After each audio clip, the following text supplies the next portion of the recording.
Salut à tous, j'espère que vous allez bien. Et pour faire suite donc, au podcast qu'on a fait il y a à peu près 2-3 jours avec l'ami Jules Melon sur Hérédité, le premier film d'Ari Aster, dans lequel justement on posait déjà nos prévisions, nos attentes si je puis dire, sur son second film qui est sorti donc mercredi dernier, Midsommar. Et bien, il y a quelques heures, je sortais de la séance de Midsommar, donc second film d'Ari Aster, et j'avais envie de vous faire part un petit peu de mes premières impressions, en mode si vous voulez un petit peu à chaud. C'est difficile d'en parler parce que c'est un film qui est finalement très viscéral, c'est une expérience, même au-delà du film, c'est une vraie expérience, une expérience émotionnelle, une expérience physique, parce que c'est un film qui touche autant émotionnellement que physiquement, qui vous balade d'une émotion à une autre, des émotions qui sont rigoureusement opposées, rigoureusement paradoxales. On peut être subjugué par la beauté visuelle et formelle du film, être complètement dégoûté, horrifié par tout ce que sous-entend le film, parce qu'il y a beaucoup plus de sous-entendus, mais ça on y reviendra un petit peu plus tard. Bref, c'est un film absolument dingue. Pour moi, je vais directement, si vous voulez, déflorer un petit peu la conclusion, mais pour moi c'est un chef-d'œuvre absolu. C'est un très très très grand film et très très très important film. Je trouve que c'est absolument extraordinaire sur de multiples points. Ça fait très longtemps que je m'étais pas pris une autant grosse claque dans la gueule, même si vous voulez, dans une certaine mesure, j'avais beaucoup aimé Hérédité, et pourquoi je l'avais placé dans mon top de l'an dernier premier. Ça restait un film, comme on l'a vu un peu avec Jules Melon, que je considère comme étant, encore une fois, un film assez... un premier film avec tous les défauts inhérents au premier film, ce qui faisait justement que le film était extrêmement attachant. Il n'en demeure pas moins que c'était un film absolument dingue, Hérédité aussi, mais il y avait ces petites faiblesses. Là c'est intéressant parce que là on a un film qui, pour moi en tout cas, est quasi parfait en fait. Il n'y a rien en fait à lui reprocher en tant que tel. C'est une pure expérience et tu te poses jamais la question, c'est-à-dire que c'est le genre de film qui va obstruer ta capacité critique en fait, les 2h30 qu'il dure. Tu ne réfléchis plus et tu manges dans ta gueule parce que tu manges quand même sévère. Le film est assez douloureux, psychiquement, psychologiquement parlant. C'est un film dur, très très dur. Visuellement parfois aussi il peut être très dur, mais je pense surtout psychologiquement que tu prends le plus cher. Donc on va y revenir un petit peu. Je vais essayer de classer un petit peu mes idées pour que ce soit à peu près cohérent. Et eu égard au fait que je le projette dans quelques semaines dans mon cinéma, donc dans le village en fait où j'habite, j'aurai certainement un second visionnage, et donc je pourrais peut-être vous en refaire part lors d'un petit retour, pourquoi pas, voir si mon avis a bougé, changé, si j'ai creusé quelques autres trucs. Donc partons donc sur Midsommar, et puis je vais essayer de vous évoquer un petit peu tout ce que j'ai pu ressentir à ce premier visionnage. Donc tout d'abord, de quoi ça parle, c'est pas très compliqué. On suit donc Danny et Christian, qui sont un jeune couple qui est sur le point de se séparer, mais le personnage de Danny, donc la jeune femme, va être touchée par une tragédie familiale assez dure, assez horrible, et donc attristé par le deuil en fait, Christian va décider de rester auprès d'elle, et là où il devait partir justement avec un groupe de potes en Suède pour participer à un festival qui a lieu tous les 90 ans dans un petit village complètement paumé, il va décider de proposer à Danny de l'emmener pour pouvoir veiller sur elle et la soutenir dans ce deuil difficile. Sauf que donc ce petit groupe d'amis qui va se retrouver confronté à ce village-là et à ses coutumes locales va très vite se rendre compte que derrière ça, il se cache des choses bien plus sordides et bien plus étranges que ce à quoi il s'attendait. Donc voilà, si vous voulez, un synopsis assez basique, assez simple, mais ça encore une fois, ça veut rien dire. J'insiste sur le fait encore une fois que une histoire, c'est pas l'important, c'est pas la complexité d'une histoire, la complexité de ses ramifications qui est importante. Un récit peut être extrêmement simple, l'important c'est qu'est-ce qu'on va développer, alors déjà comment la mise en scène va transcender ce récit qui est de fait codé ici, et puis aussi comment les personnages justement vont vivre ce récit, parce que c'est ça qui est important, c'est une question de point de vue dans ce film-là qui me paraît être extrêmement intéressante et importante à évoquer, mais ça j'y reviendrai un petit peu plus tard.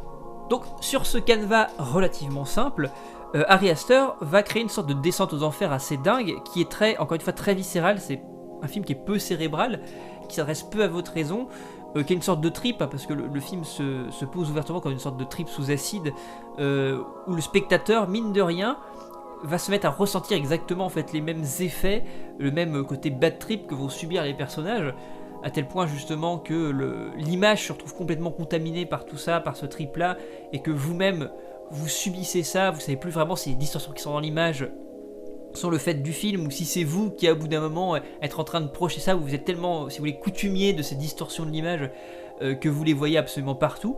Donc c'est très très étrange, et de manière très, très bizarre, très... Encore une fois, je parlais d'inquiétante étrangeté très souvent, c'est exactement ça, il joue vraiment sur l'inquiétante étrangeté. Dans son image, il y a plein de petits détails qui sont cachés, plein de petits détails qui sont étranges, qui sont différents. On rappelait ça avec Jules Melon la dernière fois lors d'Hérédité.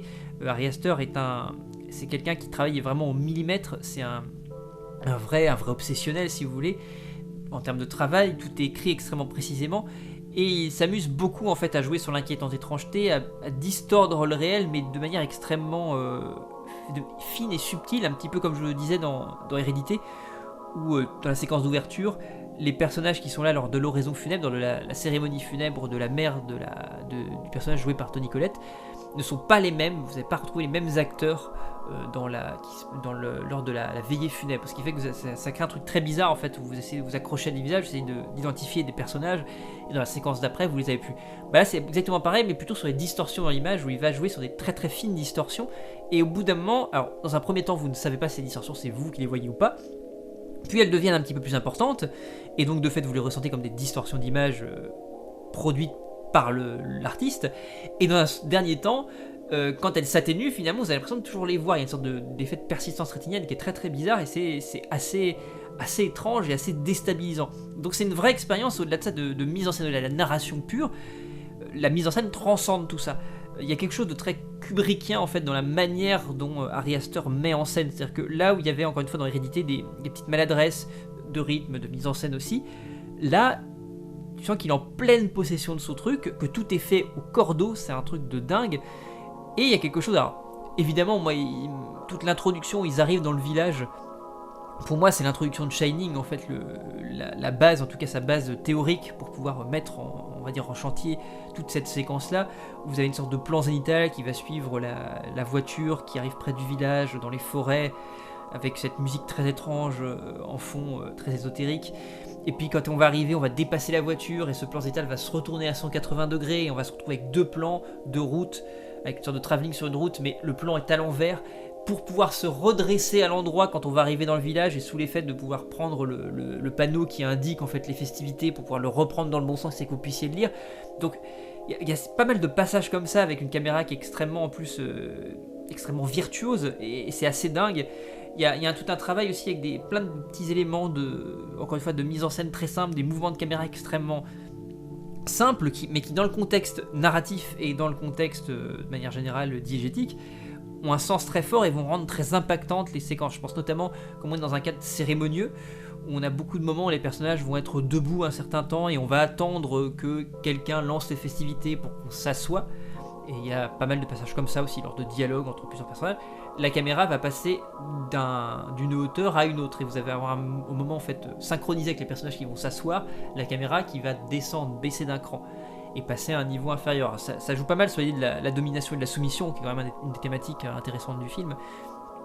Donc vous avez tous ces traitements là, il y a des trucs assez fous, vous avez des plans semi-subjectifs, des plans subjectifs aussi qui sont vraiment très cool, plein de petites idées ça et là. Au-delà de ça aussi, il y a tout un travail sur la monstration et la suggestion qui sont assez dingues aussi. Alors ça qui était déjà, si vous voulez, qu'on trouvait déjà dans Hérédité à l'origine, ou dans Hérédité finalement, toutes les séquences violentes à proprement parler, on ne les voyait pas, on voyait souvent le résultat. On rappelait justement avec Jules Melon la dernière fois, alors là je vais spoiler un petit peu Hérédité, mais si vous avez vu précédemment le truc, donc dans Hérédité, le personnage de Charlie, qui a aussi un écho d'ailleurs dans ce film-là, meurt à peu près dans le premier tiers du film. Elle est en voiture, elle fait une crise parce qu'elle a mangé des cacahuètes et elle est allergique. Alors pour prendre de l'air, elle est en voiture, donc son frère l'amène à l'hôpital. Elle a besoin de respirer, elle ouvre la fenêtre, elle tend sa tête à l'extérieur, et là il y a un poteau électrique sur le côté, et elle est décapitée par le poteau électrique.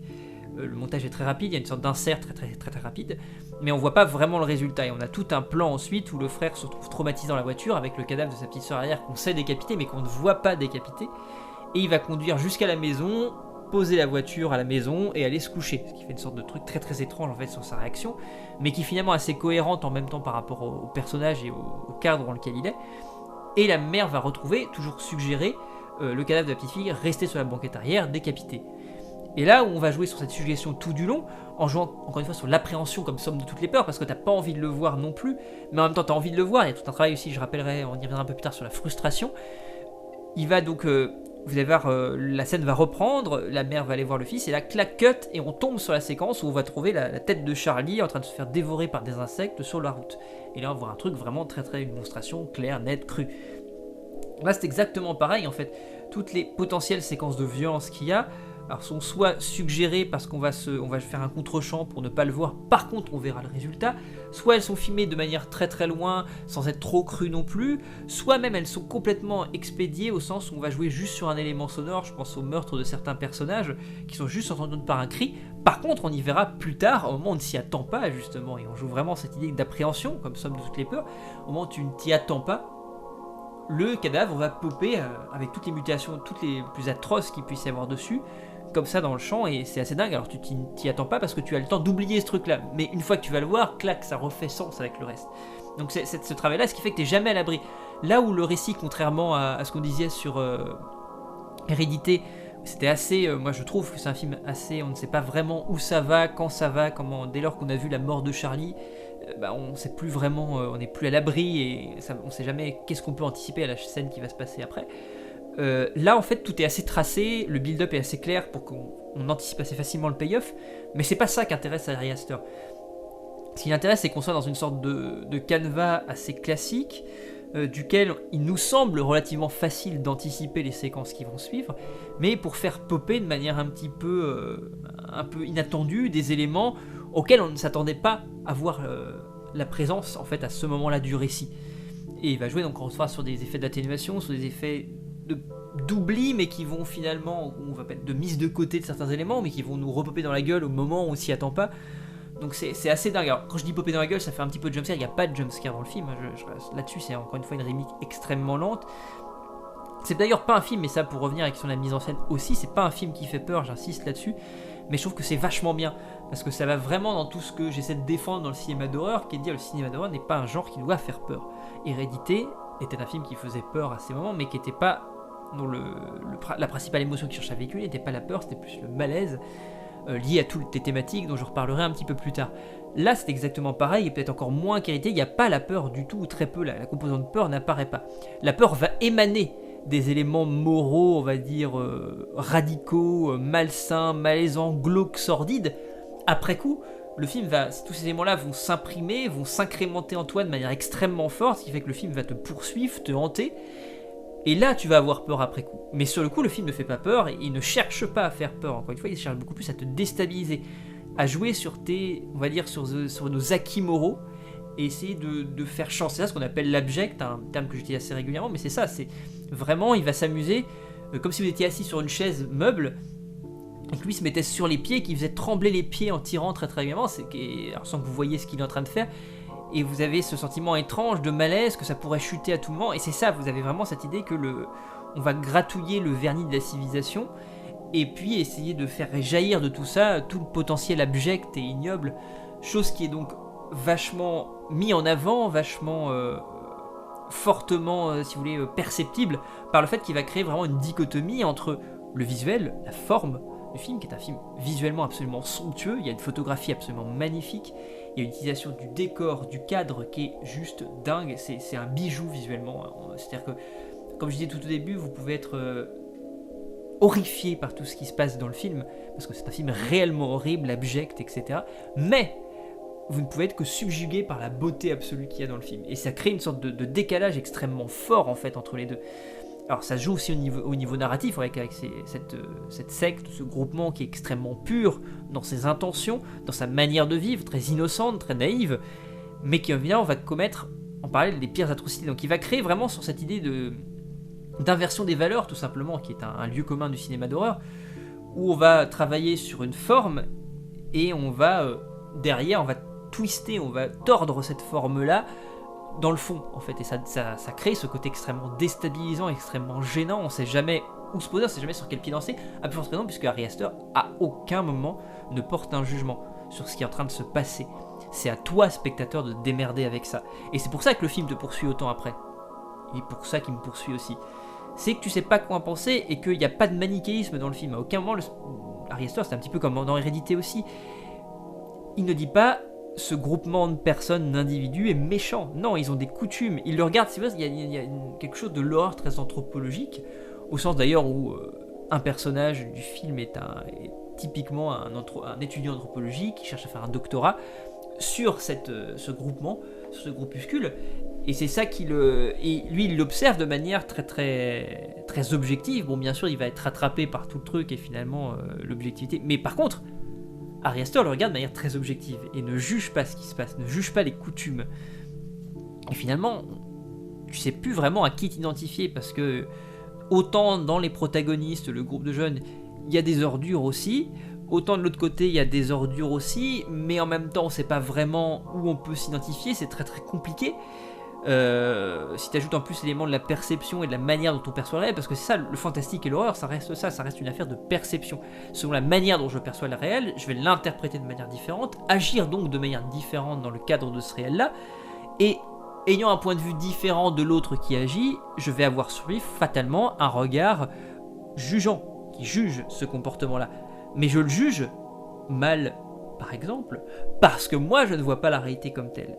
Et donc finalement, c'est ça qui rend le film très déstabilisant. Je vais revenir sur Rob Zombie parce que dans quelques temps sort Tree from Hell, donc le dernier volet de sa trilogie.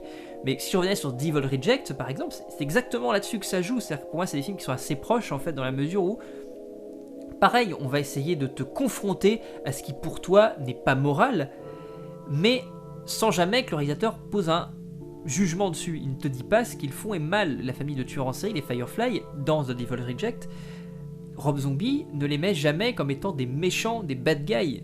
Ou alors sur des bad guys, mais auxquels tu vas t'attacher et pour lesquels tu vas avoir de l'empathie, parce que ces bad guys-là, eh ben, ils sont pas si bad que ça, si tu veux. C'est peut-être dit de manière un petit peu grossière, mais c'est ça l'idée. Et c'est l'idée que tu ne sais plus à quel muse te vouer, tu ne sais plus où t'identifier, et c'est très très compliqué. Et le film joue merveilleusement bien dessus, c'est pour ça que ça me fait aussi penser dans une certaine mesure, même si c'est un film que j'aime pas énormément pour tous les problèmes qu'il y a derrière en termes de tournage, de maltraitance animale, mais en termes de démarche, c'est assez proche de Cannibal Holocaust de Ruggero Deodato aussi, dans sa démarche très anthropologique, qui est de ne pas poser un jugement. C'est pour ça que Cannibal Holocaust est aussi choquant, c'est parce qu'encore une fois, Deodato, lorsqu'il filme le film, c'est très moche dit comme ça, mais lorsqu'il filme et qu'il joue on va dire le mécanisme du found footage, puisque c'est ça aussi, en 80, il ne pose pas de jugement sur la tribu qu'il est en train de filmer, sur les actes barbares qu'il commet, ou qui nous paraissent barbares. C'est toujours la même question, si vous voulez, qu'on trouve chez Montaigne, qui est de dire le sauvage, c'est pas le sauvage qu'on croit. C'est cette idée-là qui est aussi présente ici, qui est de te confronter à une culture qui est différente. Alors, on reviendra dessus parce qu'on pourrait faire en effet des liens avec, on en parlait avec Nico Artopolis il y a pas longtemps en parlant du lien avec Us, pourquoi pas de Jordan Peele sorti cette année également aussi, qui était aussi un excellent film d'horreur, donc je trouve un petit peu en dessous quand même de Midsommar, que je trouve vraiment pour le coup qui atteint des sommets. Mais il y a cette idée là aussi de ce groupement, ce groupuscule secret caché derrière les murs du monde, là derrière les forêts du monde, et qui font leur truc de leur côté, qui est une politique très alors en vase clos, mais de groupe. C'est le groupe qui compte. Il y a un personnage qui dit à un moment qu'on partage tout, y compris les choses que nous ne considérerions pas d'un point de vue sociologique, moral, comme étant partageables. Je vous ramène à tous les questionnements sur la sexualité qu'il y a dans le film, qui sont d'ailleurs de loin, je pense, les plus radicaux et les plus malsains posés dans le film, mais extrêmement bien posés. Et donc voilà, on peut faire ce lien aussi entre l'idée de l'égoïsme des personnages, des jeunes personnages qui vont venir ici, et le côté, on va dire, commun, je ne veux pas dire communiste, mais le côté commun de collectivisation de ce groupe-là, en fait, qui est mis vraiment dos à dos avec ça. Donc c'est vraiment intéressant. En fait, il y a plein de trucs à prendre dedans, il y a plein de trucs à interpréter. Alors bien sûr, à côté de ça, on a toutes les thématiques propres à Ari Aster. Alors finalement, il a fait que 2 films, mais tu sens quand même vraiment, je parlais de névrose d'autres fois, en effet, on est tous névrosés, évidemment. Mais il y en a qui subliment moins que d'autres, et Ari Aster, on sent que vraiment il y a vraiment quelque chose, il y a vraiment, je pense, de très ancré sur la question du deuil et de la famille, évidemment, qui sont des choses extrêmement fortes et très fortement imprégnées dans le film. Alors je pense aussi à la question de la dépression aussi, qui était déjà présente dans Hérédité avec le personnage de Toni Collette. Là c'est pareil, on a vraiment cette... Alors c'est pour ça que le film en tant que tel, moi je le trouve pas si plombant que ça en fait au terme à la fin du film, même si j'ai pas envie de spoiler trop non plus, mais il y a quand même cette idée là que ça reste un film qui, un petit peu comme le The Witch de Robert Eggers, parle aussi d'une libération au final, et moi je vis vraiment la fin, aussi dérangeante et déstabilisante soit-elle, comme étant une fin qui est une libération, exactement comme la jeune fille Thomasine à l'intérieur donc de The Witch, par le biais de cet ésotérisme, de cet étrange, de la sorcellerie, allait trouver une voie de libération, de se libérer d'une certaine pression sociale, de se libérer d'une certaine, alors pour le coup, pression familiale aussi, pression religieuse, etc. Là, on a la même chose en fait. Elle va se libérer au travers de ça. C'est pour ça qu'on peut voir à la fois ce film comme un calvaire, un véritable calvaire. C'est 2h30 de calvaire quand même, hein, et on a envie que ça se termine en même temps, et on a en même temps envie que ça continue. En fait, c'est assez. On joue vraiment sur des idées de fascination, de répulsion, de désir de fin et en même temps de désirer continuer. Je rappellerai la question de la frustration, puisqu'à la fin, c'est aussi ça qui arrive aussi. Le film vous frustre volontairement parce que volontairement il ne veut pas rentrer dans des cases, il ne veut pas rentrer dans des codes posés, il ne veut pas rentrer dans les codes posés du cinéma d'horreur, et il va continuellement faire ce que vous aimeriez qu'il fasse, mais de manière différente. C'est-à-dire que malgré tout, il va quand même dans le sens où vous voulez, mais jamais de la manière dont vous avez envie qu'il y aille. Et la fin peut dans une certaine mesure paraître extrêmement frustrante, mais moi je trouve que c'est une frustration géniale en fait, extrêmement jouissive, extrêmement jubilatoire, extrêmement cathartique, et ça fait du bien, c'est super agréable. Je cite un film comme ça, The Wolf Creek de Craig McLean par exemple, qui jouait admirablement bien, malgré tous ses défauts, sur la manière, comment frustrer le spectateur, mais de la bonne manière, de manière géniale.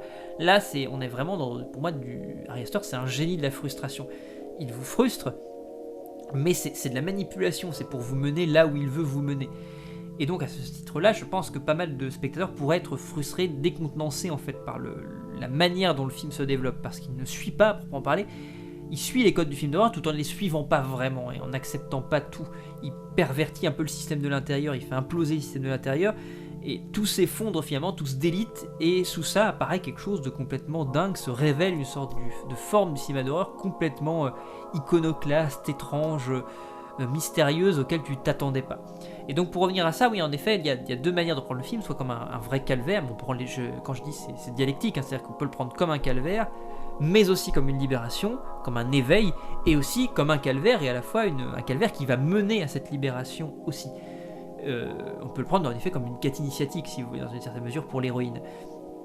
Donc c'est ça que la fin, finalement, le film, moi j'en ressors pas plombé en tant que tel, j'en sors plein de questions, avec des images vraiment très fortes, très déstabilisantes, très dérangeantes, incriminées dans ma tête, mais en même temps, le sentiment final, c'est un sentiment cathartique, et je trouve que c'est un vrai film cathartique, et alors, nihiliste et cathartique, et c'est ça qui le rend extrêmement finalement sain en fait. C'est un film très très malsain dans tout ce qu'il va montrer, mais aussi très très sain en fait dans ce qu'il veut proposer et sur l'issue qu'il propose à tout ça. J'ajoute un petit élément, c'est une parenthèse, j'en avais parlé tout à l'heure, mais il me semblait quand même d'y revenir. Il y a aussi ce fond-là en fait sur l'idée de, encore une fois, et ça peut faire sens avec Us de Jordan Peele effectivement aussi, sur la question aussi de ces gens qui vont soit s'isoler volontairement, soit s'isoler parce qu'on les a obligés à s'isoler. Donc si vous voulez les laisser pour compte, il y a tout encore une fois un fond, c'est laisser pour compte.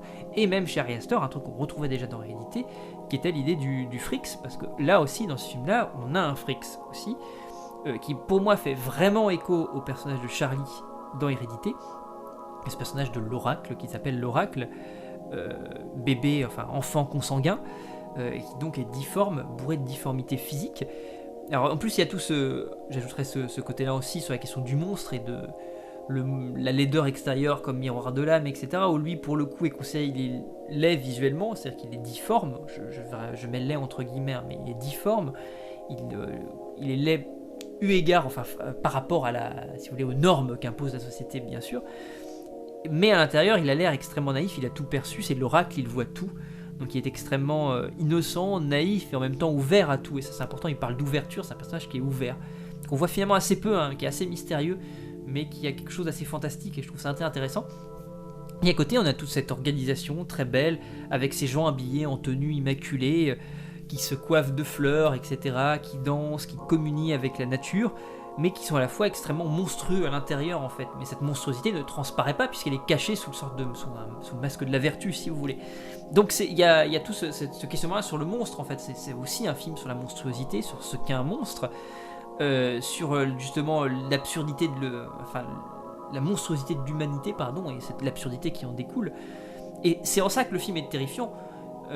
Pas encore une fois en tant que tel narrativement, il ne fait pas peur encore une fois, si vous attendez aux peurs en premier degré artificiellement, non, mais sur le questionnement qu'il pose sur notre humanité, et c'est ça qui fait l'essence des grands films, c'est quand ils ne se limitent pas qu'à leur propre narration, qu'ils touchent à quelque chose d'universel, Et ce film-là touche à quelque chose d'universel, touche à, si vous voulez, le côté, l'horrible, la monstruosité de l'humain, la cruauté de l'humanité, et il le touche vraiment en plein cœur, et il vous retourne le questionnement, il vous le retourne à vous, cette monstruosité-là, il vous la renvoie en pleine gueule, et c'est assez douloureux.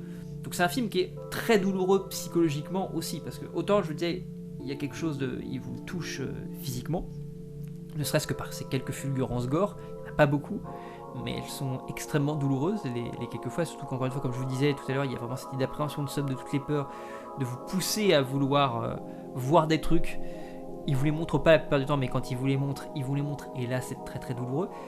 Donc il y a cette idée de douleur physique, il y a cette idée aussi au passage à l'inverse, alors de douleur aussi physique, je vous parlais tout à l'heure de distorsion de l'image, donc ce côté extrêmement, on va dire, j'arrive pas à trouver le mot, mais ça va me venir, où on va vous déstabiliser physiquement, vous allez vous retrouver à avoir des vertiges, à avoir pourquoi pas la nausée, donc on va vraiment vous toucher, encore une fois de manière expérience, pragmatique, sensitive, pardon, vous allez vraiment ressentir les choses, mais aussi, voilà, psychologiquement, il va toucher, frapper très très fort, en parlant et en vomissant, on va dire ça, alors je dis haine, c'est un petit peu fort, mais la charge qu'il a contre les instances sociales, politiques, morales. C'est pour ça que le film est totalement amoral, et en cela qui est amoral, il est très politique aussi. Et c'est extrêmement douloureux aussi, ce qui fait que quand on sort de la salle, alors non seulement on a l'impression d'être complètement foncedé en fait, parce qu'on a encore une fois subi les affres de ces distorsions de l'image et la persistance rétinienne qui va en découler, mais aussi on est extrêmement choqué, je pense psychologiquement, parce qu'on vient de subir quand même un sacré coup de poing dans la gueule en fait, parce que ça te renvoie vraiment à des tas de choses que t'as pas envie de voir. Ça revient à quelque chose de très de ce qu'on trouve chez Lévi-Strauss, hein, surtout les questions des tabous, des cultures, etc. Le film parle d'inceste aussi, donc ça brasse plein de choses, et plein de choses assez gênantes en fait, vraiment gênantes. Je vous passerai notamment la scène de sexe qui est dans le film, qui est aussi extrêmement gênante, extrêmement dérangeante. Pas parce qu'encore une fois elle est graphiquement sale, parce que tout est fait de manière très très belle, et j'insiste là-dessus, c'est vraiment l'idée où c'est un film qui est extrêmement esthétique, mais pas esthétique superficiellement juste pour faire de l'esthétisme. Il est esthétique parce que de cet esthétisme-là, il va jouer pour pouvoir créer encore une fois une dichotomie, un paradoxe extrêmement fort et violent avec l'atrocité de tout ce qu'il y a derrière. Comme je vous disais tout à l'heure, c'est l'horreur cachée sous le masque de la vertu, c'est exactement pareil. Là, l'horreur, elle est cachée sous le masque de la beauté, sous le masque de la vertu, de la nature, cette nature luxuriante et belle. Et à partir de là, on va faire jaillir, il y a notamment tout un motif, hein, du sang sur les pierres, sur les stèles, les quelques fulgurances sanglantes en fait, qui vont venir entacher la nature, à tel point qu'on se dit que finalement ce culte de la nature n'est qu'un prétexte en fait à toutes les atrocités, toutes les perversités qu'il peut y avoir autour. Donc finalement c'est un non-sens, c'est très étonnant en fait de voir cette absurdité de ces êtres humains qui se réclament en lien très fort avec la nature, se débattre et s'ébattre à l'intérieur de ce truc-là, et puis qui derrière font commettre les pires atrocités au cœur d'une nature magnifique, luxuriante, paisible. Donc c'est génial. Et j'ajoute pour terminer quand même à ce petit idée-là aussi quand même que c'est un film, eu égard au fait qu'on parle du solstice d'été, qui se passe quasi intégralement de jour. C'est un film qui est ensoleillé, c'est un film d'horreur solaire, comme j'ai pu lire aussi à de nombreux endroits, mais c'est exactement ça. Donc c'est une horreur solaire, et c'est ça qui rend très très fort le film. Et moi ça me ramène pour le coup immédiatement à un film qui s'appelle Massacre à la tronçonneuse de Toby Hooper, d'ailleurs dont le film se fait écho l'espace d'une séquence ou d'un plan, qui pour moi est clairement une référence à Massacre à la tronçonneuse. Je pense que ceux qui ont vu Massacre à la tronçonneuse sauront de quoi je parle, mais vous retrouvez ça aussi dans Devil Reject aussi de Rob Zombie, donc je pense que l'un des sorts que subit un des personnages en fait est assez proche de ça. Mais bon, j'essaie de pas spoiler, j'essaie de rester très très vague. Et pour le coup, ce qui est très étonnant, c'est comme Massacre à la tronçonneuse, il réussit à faire un film d'horreur qui se passe quasi intégralement de jour. Où finalement ce n'est plus la pénombre qui fait peur, mais c'est la mise à jour, c'est le soleil aveuglant. Le soleil devient, si vous voulez, c'est plus la pénombre et les ténèbres qui deviennent terrifiants. D'ailleurs, j'ai même tendance, moi, dans le film, à me ressentir plus, je vais dire, plus mieux, on va dire. J'ai tendance à me sentir mieux, plus en sécurité lors des séquences de nuit. c'est le jour que tout se passe. Donc il arrive à inverser le truc aussi, je trouve ça très intéressant parce qu'il inverse le côté où d'habitude c'est plutôt la nuit qui te fait peur, c'est l'arrivée de la nuit que tu appréhendes, elle l'a pas du tout, c'est plutôt le jour que tu appréhendes. Et la nuit a l'air beaucoup plus paisible parce qu'il ne s'y passe pas grand chose en fait. Et quand je parle de nuit, c'est une nuit quand même très très légère encore une fois. Donc c'est vraiment très très très fort. Bon, je pourrais faire 15 000 références parce qu'il y a plein de choses. Je pense que c'est un film qui est assez référentiel aussi, assez référentiel et référencé, mais qui digère tellement bien toutes ces références qu'il ne les utilise que pour exprimer sa propre sensibilité. Et ça fait un film que moi j'avais jamais vu nulle part. J'ai l'impression que de tout ce que j'ai vu là, je ne l'ai vu qu'ici et je ne le verrai plus jamais, sauf en revoyant le film bien sûr. Et encore, je pense que le premier visionnage est le plus impactant. Je verrai ce qu'il y en est lors du deuxième. Et peut-être certainement même de tous les suivants que je ferai ensuite, parce que je crois que c'est un film qui va m'obséder pendant pas mal de temps. C'est absolument fascinant, c'est une merveille, c'est un film absolument extraordinaire c'est pas que je vous encourage, il faut y aller absolument, il faut pas le louper, voyez-le en salle, c'est important. C'est important de faire vivre ces films-là par le fait d'y aller en salle, et c'est aussi important de le voir en salle parce que c'est un film qui se voit en salle, c'est une expérience qui se fait en salle, fortement désagréable, mais également, comme je vous disais, c'est un vrai film de paradoxe, fortement jubilatoire. Et puis c'est merveilleux, c'est un film absolument fantastique, extraordinaire, donc certainement l'un des plus grands films que j'ai vu depuis 15 ans, donc c'est pour vous dire à quel point moi c'est un film qui m'a touché très profondément et combien je l'estime. Donc Midsommar, peut-être n'y reviendra-t-on dans quelques temps, c'est un chef-d'œuvre absolu, c'est un immense film, c'est extraordinaire, c'est même plus qu'un film, c'est une expérience à part entière qui va vous toucher absolument de partout, qui va vous bouleverser, en tout cas moi ça a été mon cas, donc foncez-y. Je vous souhaite une très très bonne soirée et je vous dis à très bientôt. Salut!